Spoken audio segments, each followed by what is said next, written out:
Bien, en este segmento vamos a estar viendo ahora del cuarto módulo. Ya vimos una introducción del apóstol Pablo y su segundo viaje misionero. Y ahora vamos a ver entonces qué pasó durante ese segundo viaje misionero. Y fue que él conoce la iglesia a los tesalonicenses en la ciudad de Tesalónica.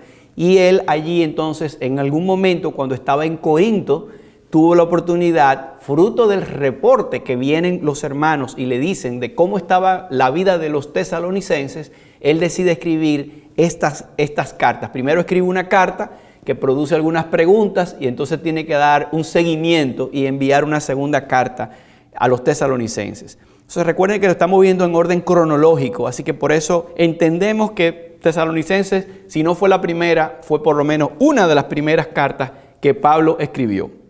Vamos a hacer una introducción entonces de lo que estaba pasando.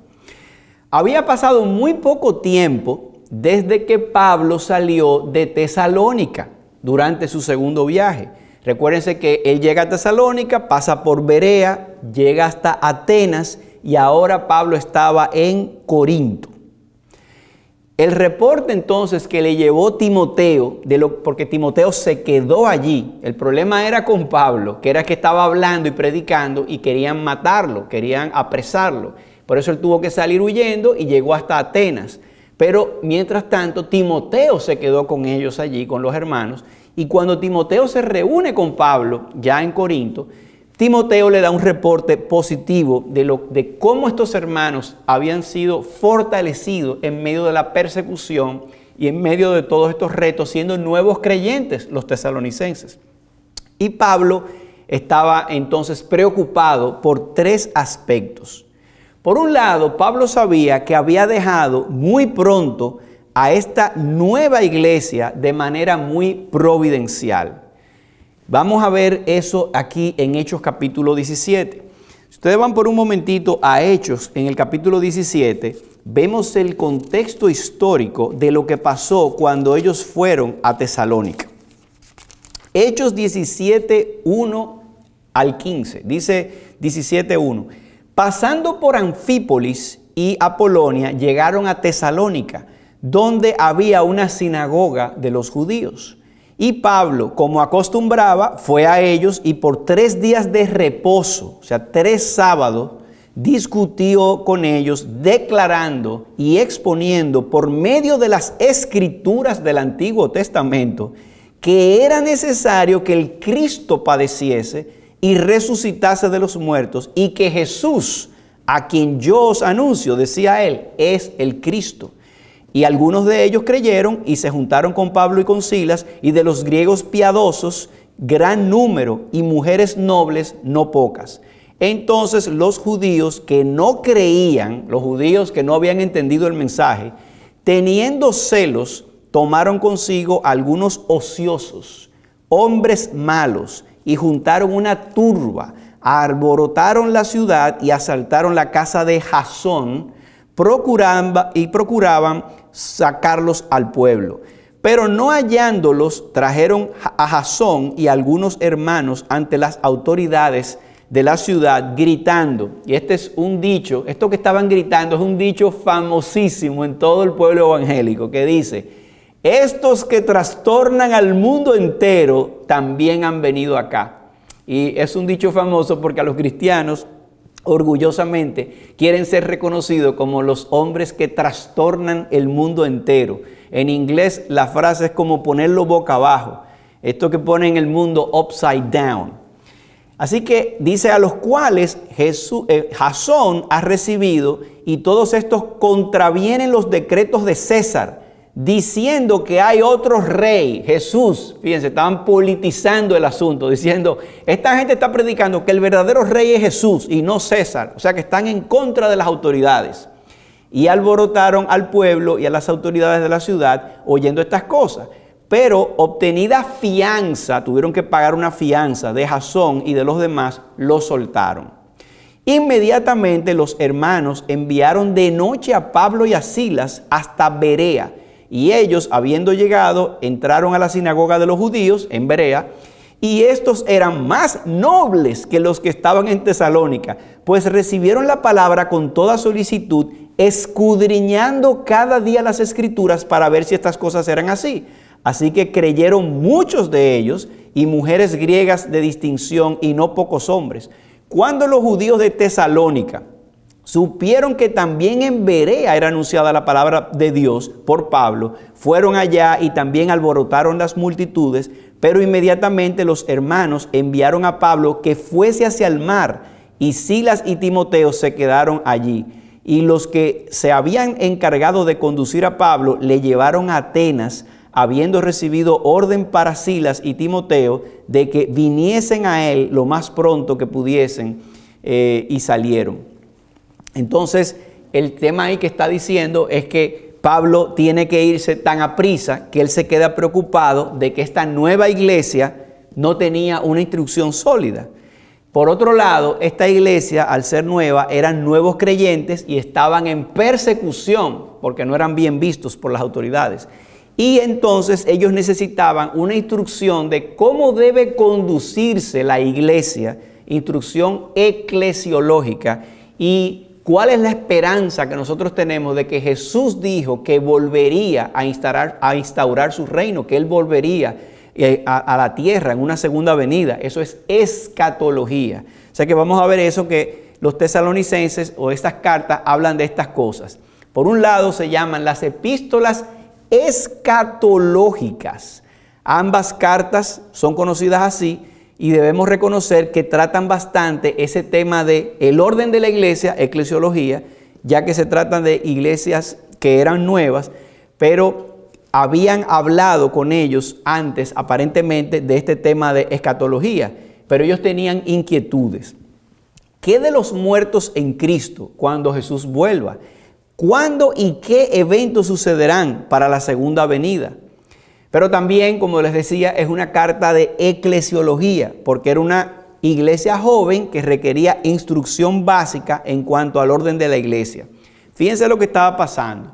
El problema que trata Pablo en esta epístola es muy diferente al problema que tenía, por ejemplo, con los Gálatas, porque los Gálatas eran creyentes judíos, pero los tesalonicenses eran convertidos mayormente gentiles, lidiando con hábitos pecaminosos que traían de sus ancestros como fornicación y hasta holgazanería.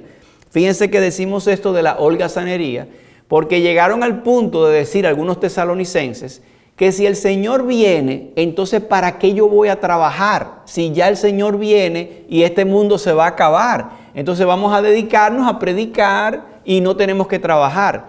Y Pablo les dice, no, un momentito, el que no trabaja, que tampoco coma. O sea que tienes que ponerte en lo que tienes que hacer. Bien, con esta introducción de las epístolas de Tesalonicenses, vamos a ver entonces el tema. Si yo te pregunto, ¿de qué trata Primera Tesalonicense? ¿Qué me dirías? Bueno, Primera Tesalonicense es una alabanza por la firmeza, por el crecimiento de una nueva iglesia gentil en medio de la persecución. Y también, o sea que por un lado Pablo los alaba. Qué bueno que están haciendo esto en una iglesia gentil. Pero por otro lado hay una corrección de ciertos errores que habían surgido entre ellos con respecto al orden eclesiástico y escatológico. O sea que hay eclesiología y hay escatología. Un tema apologético, donde Pablo defiende su relación con la iglesia en el momento de su nacimiento y cómo él, Pablo, predicó el evangelio en medio de gran oposición.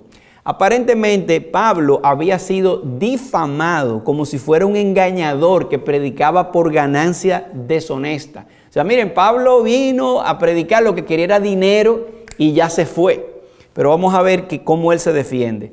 Y hay un tema también eclesiástico, describiendo el retrato de lo que es una iglesia sana en crecimiento. Hay un tema pastoral, dando ejemplo de su amor y su relación como pastor con sus ovejas. Hay un tema escatológico, viendo eventos del futuro y de la esperanza de la iglesia. Y hay un tema misionero relacionado a la proclamación del evangelio y la fundación de las iglesias. Eso con respecto a Primera Tesalonicenses. Ahora resulta que él tuvo que escribir una segunda carta. ¿Qué pasó allí?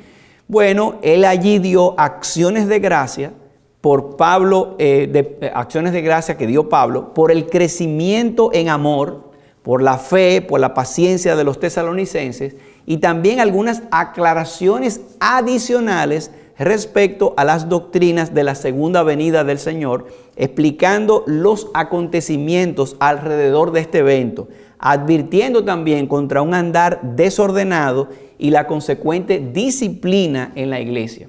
Les explico. Ahí él tiene que ampliar el tema de la segunda venida, porque en la primera carta él le dijo, no sean como los hombres incrédulos que cuando muere alguien lloran como los que no tienen esperanza. Él dice, no, lloren a sus muertos con la esperanza de que ellos van a ir al cielo. Entonces luego en la segunda carta él tiene que explicar más detalles de cómo serían esos eventos, porque entonces con esa carta ellos dijeron, bueno, pues si el Señor viene, entonces no trabajemos.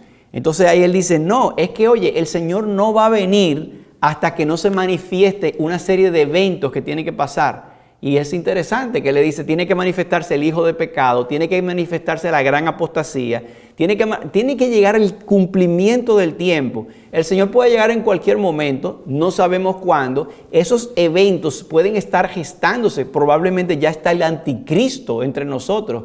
Pero dice, ustedes saben que hay alguien que lo detiene. Ellos lo sabían, nosotros no lo sabemos, pero Pablo le dice, ustedes saben en el momento quién detiene ese anticristo, pero hay un movimiento anticristiano y cuando todo eso surja, entonces vendrá el fin. Pero mientras tanto, el que no trabaja, que tampoco coma. Tenemos que ponernos a trabajar. Y el que no tenga esa disciplina, entonces va a tener que ser excomulgado de la iglesia, porque no vamos a aceptar una persona que ande en vida desordenada. Eso es lo que Pablo le dice en la segunda carta. Y él amonesta entonces a estos que andan desordenadamente, demandando a la iglesia que ejerza la disciplina sobre ellos. Vamos a hacer entonces una síntesis del propósito. ¿Con qué propósito entonces Pablo escribe esta carta? Bueno, era una carta muy joven, tenía que madurar, tenía que expandirse, la presión y la persecución habían aumentado, la semilla de la falsa doctrina concerniente a la segunda venida de Cristo estaba ahí, y algunos andaban desordenadamente. Entonces, en la primera carta, él quiere animarlos porque estaban andando muy bien. Estaba contestando algunos alegatos que hicieron en contra de Pablo y estaba consolándolos porque eran un rebaño que estaba siendo perseguido. Por otro lado, en la segunda carta, él los incentiva a perseverar en medio de la persecución y les aclara los puntos importantes con respecto a la venida del Señor para quitar esa equivocación de que el día del Señor está cerca. Sí, está cerca, pero tienen que darse una serie de eventos para que el Señor venga. Y la reprensión y confrontación a los ociosos que andaban desordenadamente. En cuanto a la fecha y el lugar de la carta, como habíamos dicho, entendemos que Pablo estaba en su segundo viaje misionero después del Concilio de Jerusalén. Entonces sabemos que el Concilio de Jerusalén fue alrededor de los años 50 al 52 por ahí. Entonces entendemos que durante el segundo viaje, acuérdense que él tiene que ir primero a las regiones de Galacia, ahí toma Timoteo, de ahí llega a Troas, después de ahí llega hasta Filipos, después llega a Tesalónica, Berea, Atenas, Corinto. Miren todo el tiempo que transcurre. O sea que ya creemos que estamos en el año 54 después de Cristo, donde él escribe desde Corinto con la primera carta a los tesalonicenses con el tema de ánimo a una nueva iglesia. Entonces, ahí cuando recibe otra vez retroalimentación de otro reporte, él escribe una segunda carta haciéndole aclaraciones adicionales en escatología y en eclesiología. Bien, vamos entonces ahora a ver un resumen de la epístola de los tesalonicenses rápidamente, y es lo siguiente. Vamos a 1 Tesalonicenses en el capítulo 1 y ahí vemos la salutación, Pablo, Silvano y Timoteo, a la iglesia de los tesalonicenses, en Dios Padre y en el Señor Jesucristo, gracia y paz sean a vosotros, de Dios nuestro Padre y del Señor Jesucristo. Y dice, damos siempre gracias a Dios por todos vosotros, haciendo memoria de vosotros en nuestras oraciones, etcétera, etcétera. Y ahí él se pone muy contento, dice él en el versículo 4, porque conocemos, hermanos amados de Dios, vuestra elección, pues nuestro evangelio no llegó a vosotros con palabras solamente, sino también en poder, en el Espíritu Santo y en plena certidumbre, como bien ustedes también lo recibieron por amor a vosotros. Y vosotros viniste a ser imitadores de nosotros y del Señor, recibiendo la palabra en medio de gran tribulación, con gozo del Espíritu Santo. O sea que él habla de eso aquí y le da esa salutación, dándole también esa reputación que tenía la iglesia. ¿Cuál era la reputación de los tesalónicos? Ya eran famosos ellos. En tan poco tiempo los tesalónicos se conocían, dice en el versículo 8. Porque partiendo de vosotros ha sido divulgada la palabra del Señor, no solo en Macedonia y Acaya, sino que también en todo lugar vuestra fe en Dios se ha extendido, de modo que nosotros no tenemos necesidad de hablar nada, porque ellos mismos cuentan de nosotros la manera en que nos recibisteis y cómo os convertisteis de los ídolos a Dios para servir al Dios vivo y verdadero y esperar de los cielos a su Hijo, al cual resucitó de los muertos, a Jesús, quien nos libra de la ira venidera. Ahí hay un detalle que ven cómo terminó ese capítulo. Todos los capítulos de Primera Tesalonicense terminan con una cita de escatología, de la segunda venida de Cristo. Entonces luego, en las relaciones apostólicas con la iglesia, en el capítulo 2, vuelve otra vez a hablar de la conducta de Pablo hacia la iglesia, que él fue como un pastor para ellos. No tenemos tiempo para verlo todo, pero fíjense otra vez cómo termina hablando de esa esperanza de Jesucristo en el capítulo 2 y en el capítulo 3 la oración de Pablo por la iglesia para que estéis afirmados vuestros corazones irreprensibles en santidad delante de Dios nuestro Padre en la venida de nuestro Señor Jesucristo con todos sus santos. En el capítulo 3 vuelve otra vez a hablar de la venida de Cristo y en el capítulo 4 habla de los problemas de la iglesia. Recuérdense, una iglesia gentil que tenía problemas de hábitos pecaminosos que tenían los gentiles, problemas de moralidad sexual, capítulo 4, versículos 1 al 8, problema de la conducta social, condición de los muertos, el problema ese que ellos estaban sabiendo qué va a pasar con los muertos. Y de nuevo en el capítulo 4 termina hablando así: luego nosotros, los que vivimos, los que hayamos quedado, seremos arrebatados juntamente con ellos en las nubes para recibir al Señor en el aire, y así estaremos siempre con el Señor. Por tanto, alentaos los unos a los otros con estas palabras. Y en el capítulo 5 habla de exhortaciones finales, también hablando otra vez de esa esperanza que tenemos en el Señor. Eso en cuanto a la primera carta. En cuanto a la segunda carta, entonces, fíjense cómo hay una salutación, saludos, acciones de gracia, y le habla de el día del Señor en esos primeros 12 versículos, otra vez hablando de escatología. En el capítulo 2 habla entonces otra vez de la apostasía, del hombre de pecado y la segunda venida. Miren lo que dice el capítulo 2. Pero con respecto a la venida de nuestro Señor Jesucristo y nuestra reunión con Él, os rogamos, hermanos, que no os dejéis mover fácilmente de vuestro modo de pensar, ni os conturbéis ni por espíritu, ni por palabra, ni por carta como si fuera nuestra, en el sentido de que el día del Señor está cerca. Nadie os engañe en ninguna manera, porque no vendrá, oigan lo que dicen, Cristo no vendrá sin que antes venga la apostasía y se manifieste el hombre de pecado, el hijo de perdición, el cual se opone y se levanta contra todo lo que se llama Dios y es objeto de culto, tanto que se sienta en el templo de Dios como Dios, haciéndose pasar por Dios. Y entonces dice: ¿no os recordáis que cuando yo estaba con vosotros todavía os decía esto? Y ahora vosotros sabéis lo que lo detiene, a fin de que a su debido tiempo se manifieste. Es una frustración para un amigo mío, que él dice que los tesalonicenses sabían quién detiene el anticristo. Dice: ustedes saben quién lo detiene, porque yo se lo había dicho. Pero ya está en acción el misterio de la iniquidad. Solo que hay quien al presente lo detiene hasta que él a su vez sea quitado de en medio, y entonces se manifestará aquel inicuo a quien el Señor matará con el espíritu de su boca y destruirá con el resplandor de su venida. Y sigue hablando por ahí, hablando de esa apostasía, del hombre de pecado y de la segunda venida de Cristo y del aliento y la petición en oración. Y finalmente en el capítulo 3 advierte contra la pereza. Dice en el capítulo 3, versículo 6, pero os ordenamos, hermanos, en el nombre de nuestro Señor Jesucristo, que os apartéis de todo hermano que ande desordenadamente y no según la enseñanza que recibiste de vosotros.